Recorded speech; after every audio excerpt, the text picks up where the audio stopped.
Kalian mau tahu ceritanya seperti apa? Simaklah video berikut.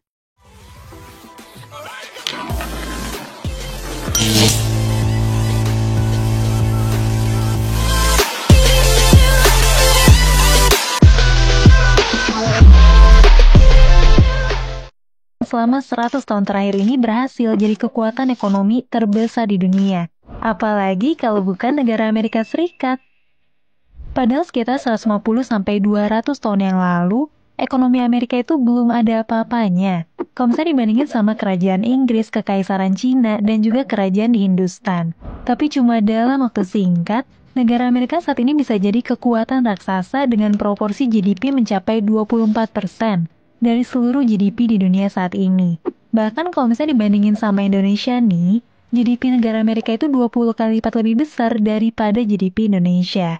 Bahkan jumlah aset keuangan di Amerika di tahun 2021 lalu, itu tuh mencakup 28% dari seluruh aset keuangan di dunia di tahun yang sama. Sekarang masuk ke kekayaan alam.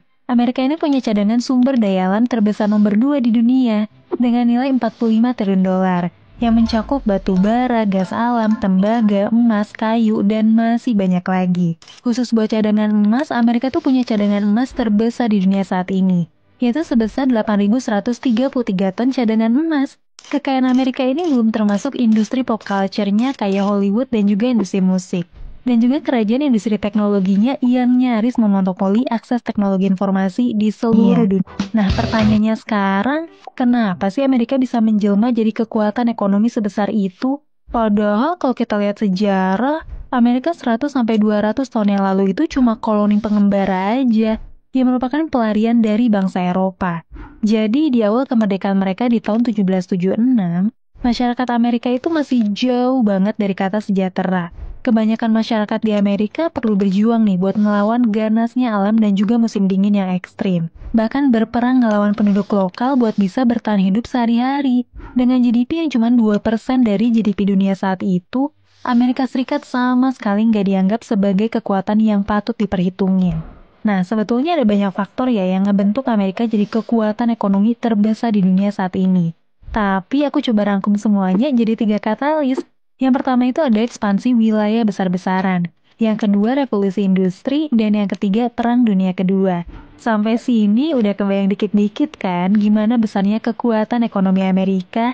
Oke, sekarang kita lanjut bahas tentang katalis ekonomi Amerika. Faktor yang pertama itu adalah ekspansi wilayah dan jalur perdagangan secara besar-besaran. Mungkin banyak dari kamu yang belum tahu nih, kalau wilayah Amerika itu di awal kemerdekaannya nggak sebesar sekarang. Awalnya Amerika cuma mencakup 13 koloni yang bermukim di pesisir pantai timur doang. Sementara 2/3 sisi barat Amerika saat itu masih berupa daratan yang belum dikuasai negara manapun dan cuma dihuni sama suku natif doang yang terpencar-pencar. Waktu itu Amerika juga belum sadar gitu betapa luasnya daratan di sisi barat dan betapa banyaknya sumber kekayaan alam yang tersedia di benua itu. Sampai akhirnya ada upaya ekspansi besar-besaran ke seluruh daratan Amerika sampai ke pesisir barat setelah mereka nyatain merdeka. Secara umum Amerika ngelakuin ekspansi wilayah dengan berbagai cara, entah itu dengan beli wilayah yang dikuasain sama negara Eropa lain, atau dengan konflik bersenjata baik sama negara Eropa lain ataupun sama penduduk lokal. Selama 70 tahun ngelakuin ekspansi wilayah dari tahun 1783 sampai 1853, luas wilayah daratan Amerika Serikat tuh nambah lebih dari 3 kali lipat. Dengan upaya perluasan ini, ada banyak cadangan sumber daya alam yang mereka kuasai nih, buat jadi basis kekayaan mereka selama ratusan tahun ke depan. Dan selain perluasan di daratan, di tahun 1850-an Amerika tuh juga ngelakuin ekspedisi laut, bahkan sampai ke daerah pesisir Jepang. Saat itu Amerika mengklaim ratusan pulau kecil tak berpenghuni di lautan Pasifik dan Karibia, buat ngincer deposit guano yang saat itu tuh berharga banget. Dengan aktifnya ekspansi yang dilakuin sama Amerika Serikat, wilayah mereka makin jauh membentang sepanjang 16.000 km dari Kepulauan Karibia sampai Kepulauan Filipina di Pasifik. Semua itu bikin Amerika Serikat punya wilayah sepanjang 16.000 km dengan segala kekayaan sumber daya alam dan jalur perdagangan yang strategis. Kita lanjut ke faktor kedua yuk, yaitu revolusi industri. Dengan wilayah yang semakin luas, jalur transportasi tuh jadi elemen yang penting banget nih buat pertumbuhan ekonomi di Amerika. Kondisi ini ngedorong para pengusaha dan pebisnis buat bersaing ngembangin teknologi demi memperlancar perdagangan di benua Amerika. Persaingan besar ini akhirnya ngelahirin era revolusi industri di Amerika. Persaingan bisnis ini memacu teknologi industri di seluruh pelosok Amerika, mencakup lokomotif, mesin penenun, mesin uap, tambang minyak dan batu bara, dan masih banyak lagi.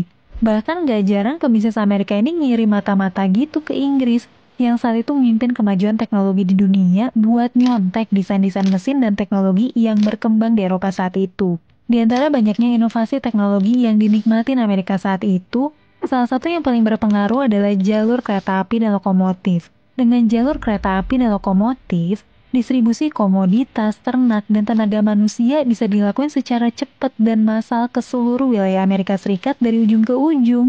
Dengan adanya jalur kereta, biaya transportasi antar wilayah bisa dipangkas nih sampai 95%. Hal ini bikin aktivitas ekonomi dan perdagangan juga makin lancar dan murah. Hasilnya Amerika ngelahirin era kemajuan ekonomi besar-besaran. Di era tahun 1860-an, banyak kota baru yang tercipta di Amerika. Yang awalnya tuh cuma stasiun transit dan depot perbekalan kereta api, akhirnya berkembang jadi 7.000 kota yang tersebar di seluruh daerah. Negara Amerika berangsur-angsur bertransformasi nih dari negara agraris jadi negara industri. Puncaknya pas Perang Saudara yang dimenangin sama Abraham Lincoln. Ini nandain berakhirnya era perbudakan di Amerika dan jadi awal kebangkitan industrialisasi massal di Amerika. Pada puncaknya industrialisasi di Amerika ini ngelahirin entrepreneur tersukses sepanjang masa kayak Andrew Carnegie dan juga Rockefeller yang sampai sekarang dianggap sebagai pebisnis terkaya sepanjang sejarah, sekaligus mempelopori modernisasi negara Amerika. Sampai akhirnya di akhir abad 19 untuk pertama kalinya, GDP Amerika berhasil ngalahin GDP Kerajaan Inggris yang merupakan kekuatan ekonomi terbesar saat itu. Dan sejak saat inilah Amerika mulai era dominasi ekonominya sampai dengan sekarang. Kita masuk ke faktor ketiga yuk, yaitu Perang Dunia Kedua. Ini tuh adalah salah satu momen nih dalam sejarah yang paling banyak berpengaruh pada ekonomi Amerika. Setelah Perang Dunia II berakhir di tahun 1945, bisa dibilang hampir semua negara tuh dalam keadaan hancur lebur. Tapi justru Amerika ngalamin hal sebaliknya. Bahkan bisa dibilang Amerika itu adalah satu-satunya negara yang justru makin makmur dari Perang Dunia II. Tapi kok bisa gitu ya? Salah satu faktornya itu karena wilayah Amerika terpisah sama dua samudra dari belahan dunia lain. Jadi otomatis wilayahnya nggak kena dampak langsung dari perang yang terjadi di Asia, Eropa, dan juga Afrika. Selain itu ketika perang berkecimpung, Amerika dapat banyak pesanan mesin perang dari negara sekutunya kayak Inggris dan juga Soviet. Kebutuhan perang itu mulai dari senjata, pesawat tempur, kapal perang, sampai pakaian, makanan, dan segala aksesoris peralatan tempur. Kapasitas industri Amerika saat itu sanggup nih buat memproduksi kebutuhan perang dalam jumlah yang jauh lebih besar daripada gabungan seluruh negara lain baik itu sekutu maupun Aksis. Dan selama Perang Dunia berlangsung, penyerapan tenaga kerja di Amerika itu tinggi banget. Dan tingkat pengangguran turun rendah banget sampai 1,2%. Itu tuh adalah rekor tingkat pengangguran terendah sepanjang sejarah Amerika. Berkat banyaknya pesanan pabrik dan lapangan kerja yang terbuka, Amerika nikmatin salah satu pertumbuhan ekonomi paling spektakuler dalam sejarahnya. PNB mereka ningkat nih lebih dari 200% selama 6 tahun. Dari 100 miliar dolar di tahun 1939, jadi 232 miliar dolar di tahun 1944. Gaji buruh pabrik tuh naik hampir 100% dalam 6 tahun. Dari 24 dolar di tahun 1939, jadi 46 dolar per minggu di tahun 1945. Selain produksi alat tempur, Amerika tuh juga ngejual obligasi perang buat jadi tabungan masyarakat Amerika. Di tahun 1944, 60% dari 131 juta rakyat Amerika udah punya obligasi dengan total nilai 185,7 miliar dolar atau lebih dari 2.000 dolar per kepala. Angka ini kira-kira setara sama pendapatan 1 tahun per kepala di Amerika. Canggih ya. Oh, coba bayangin deh, 60% penduduk tuh punya dana darurat 1 tahun penghasilan.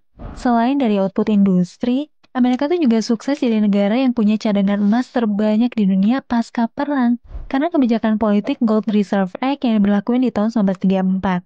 Yang kemudian diikutin sama Bretton Woods Agreement di tahun 1944. Kedua perjanjian ini bisa nyerap hampir semua cadangan emas di seluruh dunia. Sekaligus ngejadiin mata uang dolar Amerika sebagai mata uang terkuat.